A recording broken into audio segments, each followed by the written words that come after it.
Hello and welcome to Start Select, the ass-kicking video game show from GameSpot UK. I'm your host, Guy Cocker. And I'm Jane Douglas, and coming up on this week's Bonanza, we look at the week's news and forward to Gamescom 2010. We take a look at the brand new Sony Move controller. We meet the developers of Spider-Man Shattered Dimensions. We meet LucasArts to discuss Star Wars The Force Unleashed 2. We run down the week's new releases. And finally, we give away copies of Kane Lynch 2 Dog Days.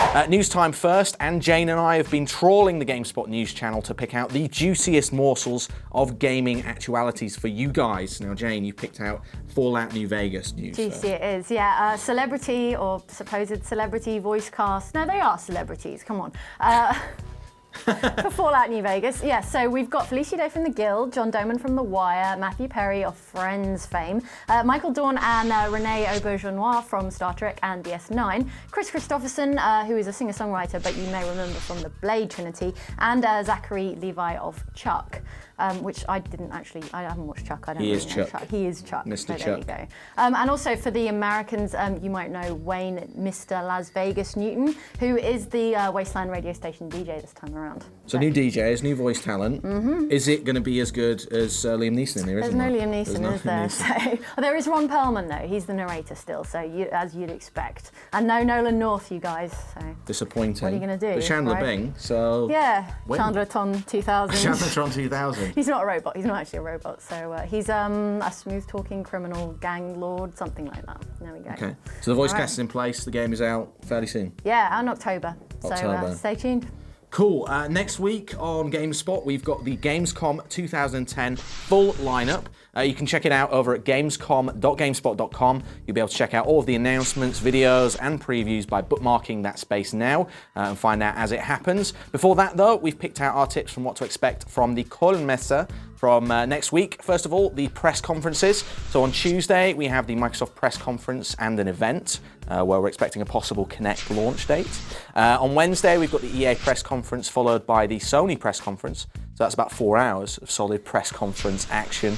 Last year, Sony announced the PlayStation 3 Slim, and they announced a price cut as well. So I'm hoping for some big Sony news there.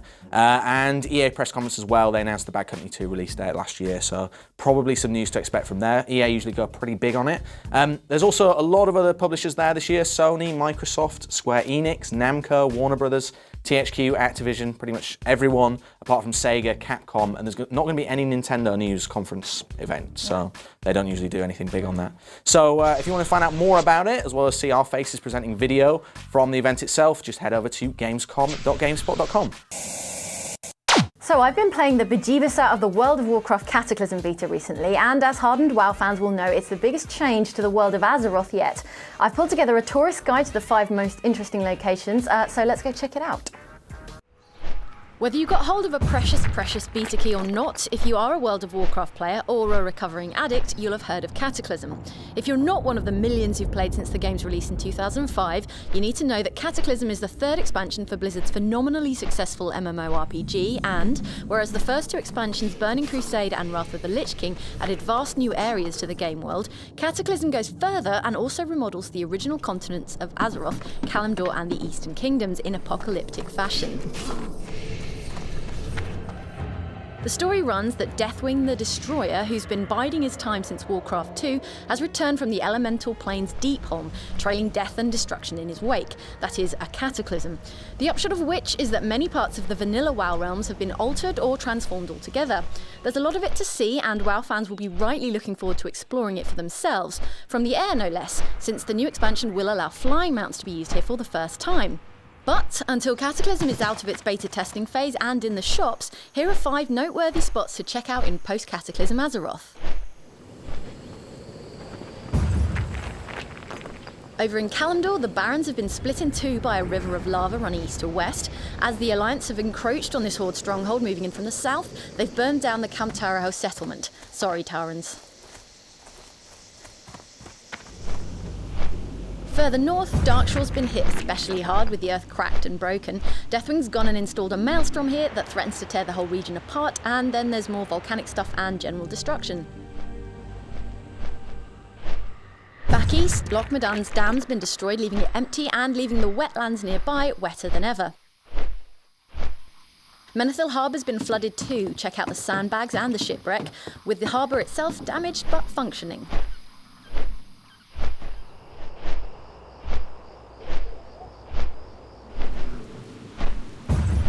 The all-new Gilneas City, capital of Gilneas, is the starting area for one of Cataclysm's 2 new playable races, the werewolfy Worgen on the Alliance side. It's a seemingly permanently gloomy, gothic-looking city, sort of like the dark twin of Stormwind. The other new playable race, the formerly neutral, now Horde-affiliated goblins, get a much more exotic starting zone, tropical Kazan in the South Seas. World of Warcraft Cataclysm is currently only running in closed beta, but you can find out more about the game in GameSpot's hands-on previews and expect to see the expansion in stores before the end of 2010.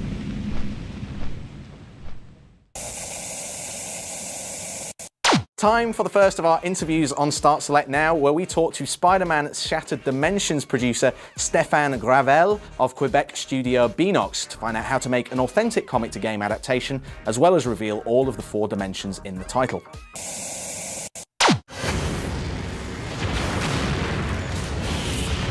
My name is Stéphane Gravel. I'm a producer at Beenox, a studio of Activision that is located in Quebec City. And here is Spider-Man Shattered Dimensions, our latest game. Earlier this year, we revealed the Amazing Spider-Man, which is the classic Spidey that we've all known since our childhood, and Spider-Man Noir, which is a brand new take on the Spider-Man series with a really different approach, a darker and grittier approach. Then at E3, we revealed Spider-Man 2099, which is Spider-Man from the future, and which is really different from the other 2. And recently at San Diego Comic-Con, we revealed the 4th and last one, which is Ultimate Spider-Man, but with a twist, with the black symbiote suit. So again, something that is completely different from the other 3 universes. So basically what happened at the beginning of the game is that powerful artifact called the Tablet of Order and Chaos gets shattered while Spidey is fighting Mysterio.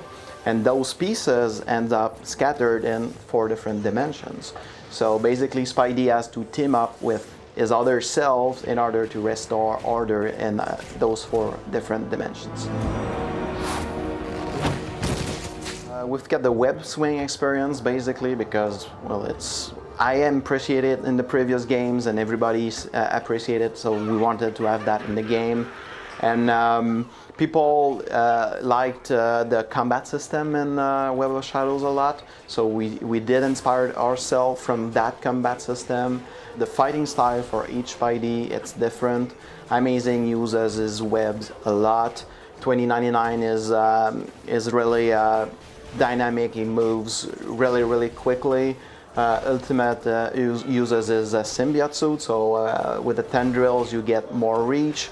And Spidey Noir is more of a brawler type, so you can fight up close and personal, but it's better to stay in the shadows and to take down your opponents from behind. We had 5 different teams, so 1 for each universe and 1 that we call the core team that would be working on stuff that was in all 4 universes. But yeah, if you look at 2099, you'll see it's the same city, even though it's 3 different locations. Same thing for Noir. You get it. You're in New York City in the 30s, but you're in 3 different locations that look and feel the same. You're not playing the same sandbox. You get to change sandbox in every level, so that's cool. Don't let the bedbugs bite. We were already working on Spider-Man before Arkham Asylum came out, but we had basically the same approach that Rocksteady. I mean, our goal was to stay as close and as possible to the source material that is the comic books in our case, because like you said, it's not based on a movie. So all those 4 universes exist in the comic book format. So we wanted to stay really authentic to that source material, and the success that Arkham Asylum had just showed us basically that we were on the right track. At the beginning of the game, we thought, okay, do you want to do multiplayer or not? And we just wanted to make sure that we would be offering the best single-player experience possible. So we just decided to concentrate ourselves on making sure that this would be a quality game, And so yeah, that's why we decided not to go with multiplayer. I would say that the game is about 10 to 12 hours in your first playthrough, but if you want to unlock everything, you need to complete 180 different challenges. So if you want to do so, I would say that the game is easily closer to 28 hours. There's 6 different cinematics that ties the story together that Stanley is narrating. So it's really cool. I mean, if you're a Spider-Man fan like I am, to hear Stanley narrating your game. So it's, I mean, it's awesome. Spider-Man Shattered Dimensions will be in store in September 10th. It's on 360, PS3, and Wii. You get the same experience on all 3 consoles, and Kryptonite is doing a DS version as well.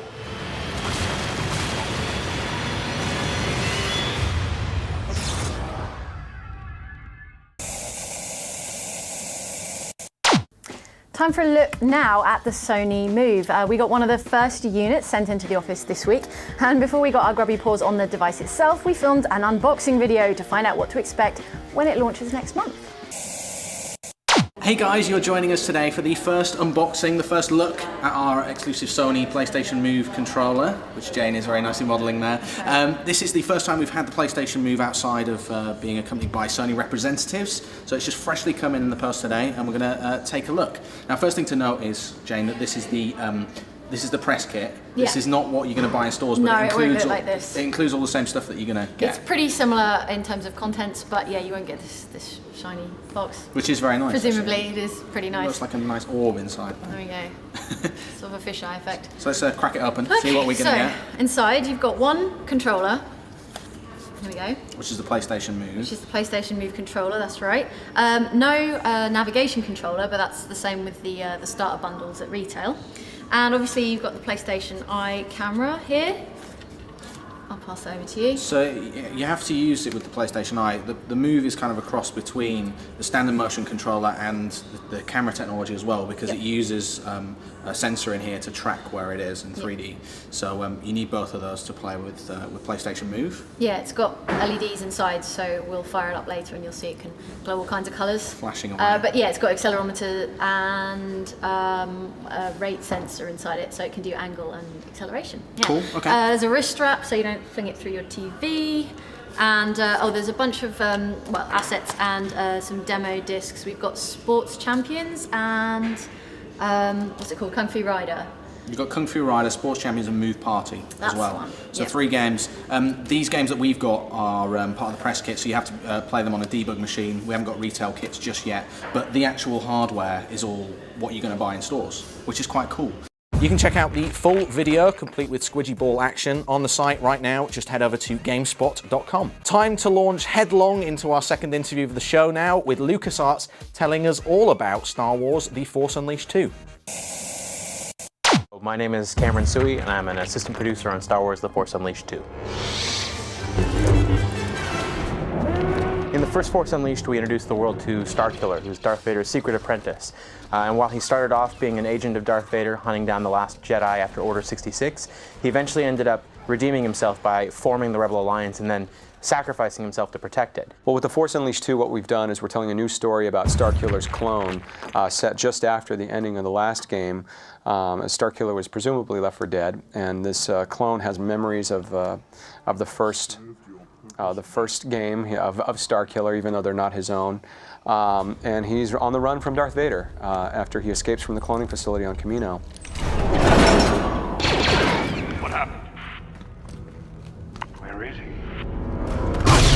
In terms of the gameplay, we've really gone back and iterated on the things that we wanted to improve and touch on in the game: the targeting system, the camera, the enemy AI, the boss battles, the combat, the graphics, everything we've just really taken to the next level for the sequel. We've revamped the combat by adding another lightsaber to it. It now has a dual-wielding lightsaber style that we had to reinvent a lot of the combat, and it's a lot more quick, a lot more graceful, a lot more acrobatic. But it was a lot of fun, actually, because we get to rebuild all those combos and build that new fighting style.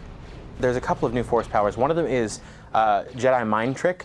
And just like just like all the other Force powers in the game are sort of re-envisioned to be their unleashed versions, Jedi mind trick is our unleashed version of mind trick. At the lowest levels, it turns enemies against each other, it causes them to fight each other. Then later they'll actually start throwing themselves into harm's way. You'll see them jump off bridges or leap into spinning fans or into other sort of environmental hazards. And at the highest level, they'll actually get so charged up with the Force, they'll go running into their own lines, and then they'll detonate like a living smart bomb. And then in addition to that, there's Force Fury, which is actually a whole new gameplay mode. You'll build up your Force Fury meter over time, and then you'll be able to trigger it for a short period. And that gives you this very brief but very, very powerful upgrade to all your Force powers.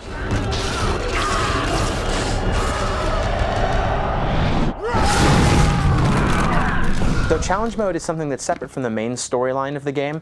It's a sort of a way to get little bite-sized snack versions of the gameplay as opposed to the main meal of the story. We build these levels that are very specific navigational or combat challenges using the same gameplay mechanics as the main game, but in a very different way, where you really have to be very precise and you're playing against the rest of the world to get the best times on leaderboards and on scoreboards and really get the bragging rights of getting that low time. And it's all very precise and very arcadey and very sort of classic gameplay. We absolutely take sounds from the original films. In fact, the sound of a lightsaber, sound is a very funny thing because people respond to them emotionally. It's the same with, I remember that movie and that cool moment when that lightsaber came out and made that like amazing sound, and then the TIE fighter exploded and all that sort of stuff. You gotta have those in there. And we've made our own versions, and in fact we sometimes augment them but never replace them. It's just, if you just had those, the flip side of that coin is that people would get sick of them, and those sounds have been around forever. But if you just pepper them in there and you just make sure that it's reminiscent of the license in the perfect way, then people just go, I am in Star Wars, I'm playing Star Wars, and that's the goal. Let go of everything you fear to lose. You must. It's not so much difficult it is, it's a challenge to be able to please Star Wars fans, because obviously that's who we're making the game for. So we definitely listened to a lot of the feedback from the first game, and we really wanted to make sure that the story made sense in the greater context of Star Wars. You have to have the hero's journey, you have to have a great story. It has to be epic. It has to be something that's really big. It can't be the sort of thing that's tossed away to the side. It has to be innovative. It has to be something that people haven't experienced before. And it has to be of good quality. It has to be beautiful, in terms of great visuals, great sound, because that's what we grew up with, that's what we experienced, and that's what kids who are being introduced to Star Wars today are also experiencing with the Clone Wars and hopefully with The Force Unleashed. So my name is Cameron Suey. I'm working on Star Wars The Force Unleashed. I'm an assistant producer, and the game will be released across Europe on October the 29th.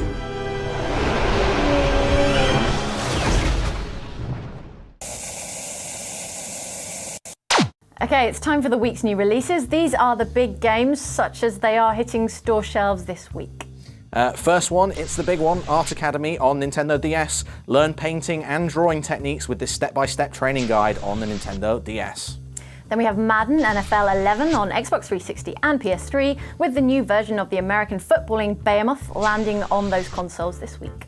Last time on Start Select, we had 5 copies, all of which are here. Jane, take the 5 copies of StarCraft 2 to give away, thanks to the lovely people over at Blizzard. All you had to do was answer this question to begin with a chance of winning. At which retail store was the London launch held, at which Jane was there at midnight to chat to the crowds? The answer was Game on Oxford Street, and our winners are Richard Holmes from Berwick-upon-Tweed, Jane Heenan from Whitstable, Johnny Armstrong from Berkshire, Matthew Lee from Eastleigh, and David Archer from Ilminster. Congrats guys, you'll be able to get your Zerg Rush on soon. This week we have 5 copies of Kane & Lynch 2 Dog Days to give away on the PlayStation 3. The game is released on Friday, August 20th on Xbox 360, PS3 and PC, and follows 2 of gaming's most disturbed criminals as they battle through the gritty Shanghai underworld. You can bag yourself a copy of the game just by answering this one question. That's right, Jane. What European city are developer IO Interactive based? Send your answer if you think you know it, along with your name and address, to competitions@gamespot.co.uk before next week, this time, 19th of August 2010, and we'll draw the winner on the next show. All right, people, that does it from us, but we'll be bringing you another Start Select next week. In fact, it's going to be a Gamescom special from Cologne in Germany. Remember to follow GameSpot UK's Twitter feed to catch all of our tweets from the event itself throughout the week. and let us know what you think of the event by posting on our Facebook page at facebook.com/GameSpotUK. We'll see you again next time, spotters.